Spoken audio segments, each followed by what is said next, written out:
Leur combat continue. Engagés depuis 15 ans dans une longue bataille juridique pour l'héritage de leur père, Jean-Michel Jarre et sa sœur Stéphanie ont appris ces dernières semaines une mauvaise nouvelle. La justice a décidé de donner raison à leur belle-mère, seule héritière pour le moment. Un coup d'arrêt qui ne devrait cependant pas les décourager. La suite après la publicité bien moins médiatique que la bataille judiciaire de la famille Hallyday pour le partage de l'héritage de Johnny Hallyday, celle de la famille Jarre est pourtant tout aussi féroce. Et bien plus longue. Cela fait en effet 15 ans que Jean-Michel Jarre et sa demi-sœur cadette Stéphanie tentent de récupérer une part de la fortune de leur père, le compositeur Maurice Jarre, décédé en 2009. Une fortune, un appartement parisien, une maison suisse et plusieurs millions selon Challenge, récupérée tout entière par Phui Phong Kong, la dernière femme de Maurice Jarre, à qui celui-ci a tout légué avant de mourir. Déshériter ses enfants, un acte interdit en France, où une part de l'héritage revient forcément aux descendants du défunt, mais que le musicien a réussi à établir grâce à un testament américain et à un montage financier établi outre-Atlantique.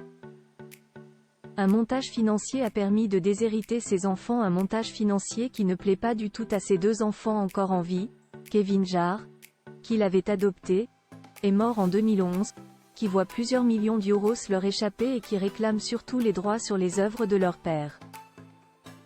Mais pour l'instant, sans succès. S'ils ont réussi à bloquer les demandes de leur belle-mère de 69 ans, qui cherchait elle aussi à les récupérer, la justice ne leur a pas donné raison pour le moment.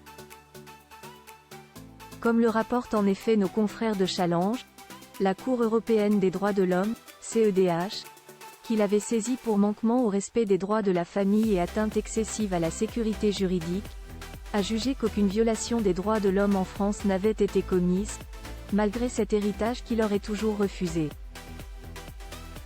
Un nouveau recours, un camouflet pour le frère et la sœur, qui accusent leur belle-mère de leur avoir tout refusé, y compris un manuscrit sans valeur financière mais que Jean-Michel voulait récupérer. Mais pas de quoi les décourager, s'ils ont fait part de leur désarroi à de nombreuses reprises, notamment lorsque le tribunal avait ajouté que les deux enfants Jarre ne se trouvent pas dans une situation de précarité économique, ils n'ont pas l'intention de laisser l'œuvre de leur père être dilapidée.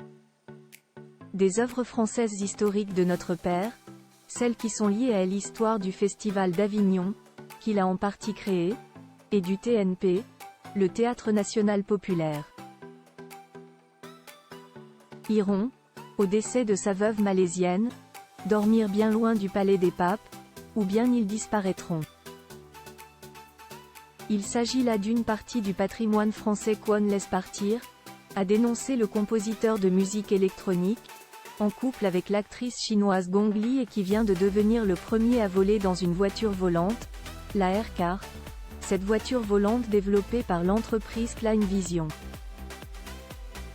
Bien parti pour déposer un nouveau recours, celui-ci et sa sœur cadette, Stéphanie, qui a été élevée dans son enfance par son beau-père Michel Drucker, ne sont toujours pas décidés à lâcher la bataille contre leur belle-mère, âgée de 30 ans de moins que leur père. Mais le chemin s'annonce encore très long.